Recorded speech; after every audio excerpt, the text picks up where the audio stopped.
Daddy? Sure, Gracie. Okay. Alright, let me put this here. Today's October 3rd, and we are going to read, what's the name of the book? Sleep. Sleep book. Okay, shh. But you gotta be quiet, okay? Spike, if you're gonna be in here, you gotta be quiet, buddy. I'm gonna tell Spike he's gotta be quiet. Alright. Come here. Watch your legs. Alright. Get one of these pillows. Your head goes way down. You got enough pillow there, or you need more pillow? Another pillow. Nope. Alright. Well, I'm ready to read, are you? I guess I don't have to read now. Okay, go. Come here. Okay. I'm not used to your new bed yet. Alright. Come here. I gotta move that a little bit away from the wall.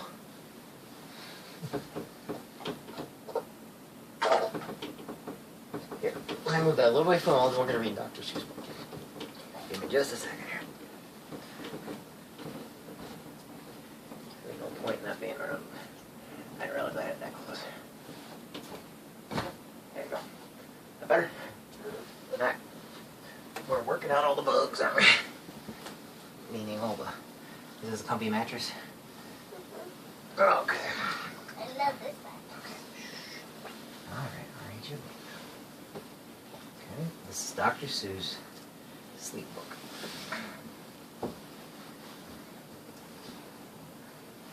Everything. I gotta get me reworked into. Alrighty, here we go. This book is to be read in bed.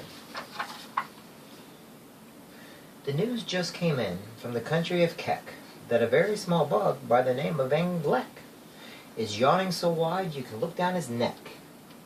This may not seem very important, I know, but it is, so I'm bothering to tell you so. A yawn is quite catching, you see. Like a cough, it just takes one yawn to start other yawns off. Hold on, I want to see something. What? After it's done explaining. Okay. Now the news has come in that some friends of Van Vleck's are yawning so wide you can look down their necks. At this moment right now, under 7 more noses, great yawns are in blossom. They're blooming like roses. Okay, Yogi. What are you looking at? Oh, there you go. Yep, there's two. Yeah? Okay. Not all these two. At this moment right now, under 7 more noses, great yawns are in blossom. They're blooming like roses. The yawn of that one little bug is still spreading. According to latest reports, it is heading across the wide fields to the sleepy night air, across the whole country toward every which where. And people are gradually starting to say, I feel rather drowsy. I've had quite a day. Creatures are starting to think about rest. 2 biffer-bomb birds are now building their nest. They do it each night, and quite often I wonder how they do this big job without making a blunder. But that is their problem, not yours and not mine. The point is, they're good, they're going to bed, and that's fine. Sleep thoughts are spreading throughout the whole land. The time for night brushing of teeth is at hand. Up at Herkhammer Falls, where the great rivers rush, and crashes down crags in great garling gushes, the Herkheimer sisters are using their brushes.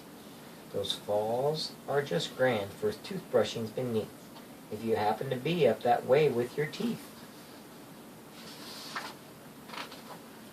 The news just came in from the castle of Krupp that the lights are all out and the drawbridge is up. And the old drawbridge drawer just said with a yawn, my drawbridge is drawn and it's going to stay drawn till the milkman delivers the milk about dawn. I'm going to bed now, so nobody better come around with a special delivery letter. The number of sleepers is steadily growing. Bed is where more and more people are going. In Culpeper Springs, in the Stiltwalker's Hall, the Stiltwalker stilts are well stacked on the wall. The Stiltwalker walks have called it a day. They're all tucked out, and they're snoozing away. This is very big news. It's important to know, and that's why I'm bothering to tell you so.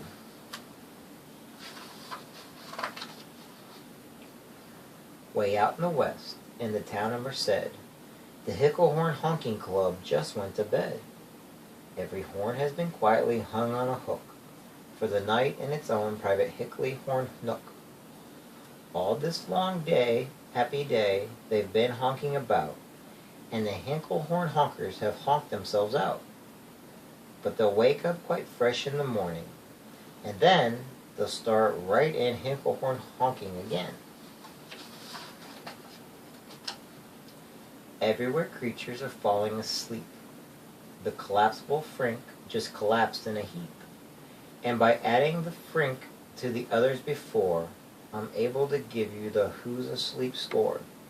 Right now, 40,004,404 creatures are happily, deeply in slumber. I think you'll agree that's a whopping fine number. Counting of sleepers, just how do we do it? Really quite simple, there's nothing much to it. We find out how many, we learn the amount, by an audio-teleo count. On a mountain, halfway between Reno and Rome, we have a machine in plexiglass dome, which listens and looks into everyone's home. And whenever it sees a new sleeper go flop, it jiggles and lets a new Biggle Bell drop. Our chop counts these balls as they plump in a cup, and that's how we know who is down and who's up. Do you talk in your sleep? It's a wonderful sport, and I have some news of this sport to report. The world champion sleep talker, Joe and Mo Redzoff, have just gone to sleep and they're talking their heads off. For 55 years now, each chattering brother has babbled and gabbled all night to another. They've talked about laws and they've talked about gauze. They've talked about paws and they've walked about flaws. They've talked quite a lot about old Santa Claus. And the reason I'm telling you this is because you should take up this sport. It's just fine for the jaws.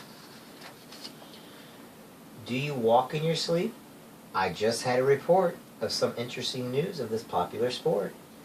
Near Finnegan Feen, there's a sleepwalking group, which not only walks, but it walks a hula hoop. Every night they go miles. Why? They walk to such length, they have to keep eating to keep up their strength. So every so often one puts down his hoop, stops hooping and does some quick snooping for soup. That's why they're known as a Hoop Soup Snoop group.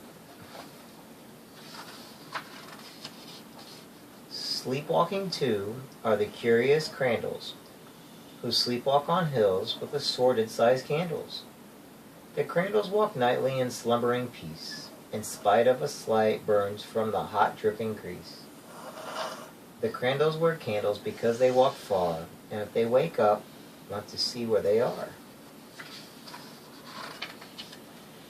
Now the news has arrived from the Valley of Vale that a Chippendale mupp has just bitten his tail, which he does every night before shutting his eyes. Such nipping sounds silly, but really it's wise. He has no alarm clock, so this is the way. He makes sure that he'll wake at the right time of day. His tail is so long he won't feel any pain, till the nip makes the trip and gets up to his brain. In exactly 8 hours, the Chippendale mupp will at last feel the bite and yell, "Ouch!" and wake up.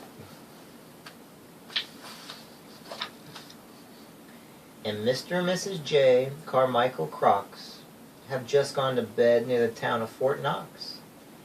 And they, by the way, have the finest of clocks.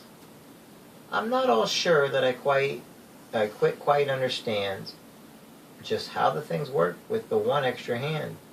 But I do know this clock does one very slick trick. It doesn't tick-tock. How it goes is tock-tick. So with ticks in its tocker and tockers in its ticker, it saves lots of time and the sleepers sleep quicker. What a fine night for sleeping from all that I hear. It's the best night for sleeping in many a year. They're even asleep in this Wimbledon motel, and people don't usually sleep there too well. The beds are like rocks, and as everyone knows, the sheets are too short. They won't cover your toes. So if people are actually sleeping in there, it's a great night for sleep. It must be the air. It's a great night for snores. I just had a report of some boys who are tops in this musical sport. The snortiest snorers in all the fair land are Snortier McPhail and his Snore-a-Snort band. This band can snore Dixie and Old Swan River, so loud it'll wake 40 elephants shiver. The loudest of all the boys is McPhail. He snores with his head in a 3-gallon pail. So they snore in a cave 20 miles out of town. If they snored closer in, they would snore the town down. Do you know who's asleep? Out in Funa Laguna? 2 very nice Funa Laguna Babuna. We've added them into our Who's Asleep count, which has grown to a really amazing amount. Exactly 8,808 creatures are sleeping now. Isn't that great? A Jed is in bed, and the bed of a Jed is the softest of beds in the world, it is said. He makes it from pom-poms he grows on his head, and he's sleeping right now on the softest of fluff, completely exhausted from growing the stuff. The news has come in from the district of Doffit that 2 Offit are asleep and they're slipping aloft. And how are they able to sleep off the ground? I tell you, I weighed one last week and I found that an Offit is so light the weight's -1 pound. A moose is asleep, he is dreaming of moose drinks. A goose is asleep, he is drinking of goose drinks. That's well and good when a moose dreams of moose juice, and nothing goes wrong when a goose dreams of goose juice. But it isn't too good when a moose and a goose start dreaming they're drinking the other one's juice. Moose juice, not goose juice, is juice for a moose, and goose juice, not moose juice, is juice for a goose. So when a goose gets a mouthful of juice of a moose's, and a moose gets a mouthful of juice of a goose's, they always fall out of their beds screaming screams, so I'm warning you now, never drink in your dreams. Speaking of dreaming, I think you should know that the Bubble Tub Club is now dreaming afloat. Every night they go dreaming down Bubble Tub Creek, except for one night every 3rd and 4th week, when they stop for repairs 'cause their bubble racks leak. But tonight they're afloat, full of dreams, full of bliss, and that's why I bothered telling you this. At the fork of a road in the Vale of Vaduz, 5-foot weary salesmen have laid down their load. All day they've raced round, and they heat at top speed, unsuccessfully trying to sell zizazoo seeds, which nobody wants because nobody needs. Tomorrow will come, they'll go back to their chore. They'll start on the road zizzer-zoofing once more. But tonight they've forgotten their feet are so sore, and that's what a wonderful nighttime is for. Everywhere creatures have shut off their voices. They've all gone to bed in the beds of their choices. They're sleeping in bushes, they're sleeping in crannies, some on their stomachs and some on their fannies. They're peacefully sleeping in comfortable holes, some even on soft, tufted barbershop poles. The number of sleepers is now past the millions, and the number of sleepers is now in the billions.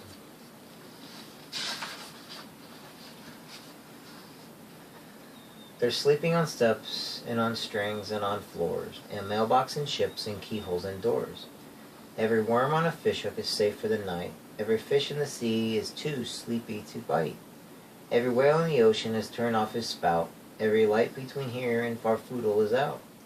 And now adding things up, we are way beyond billions. And Who's Asleep score is now up in the zillions.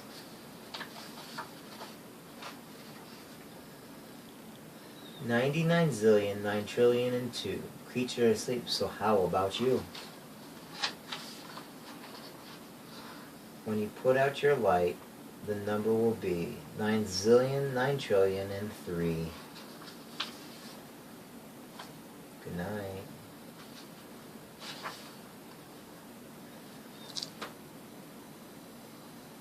I love you very much. Here. Get you tucked in. Watch your head. Watch your head.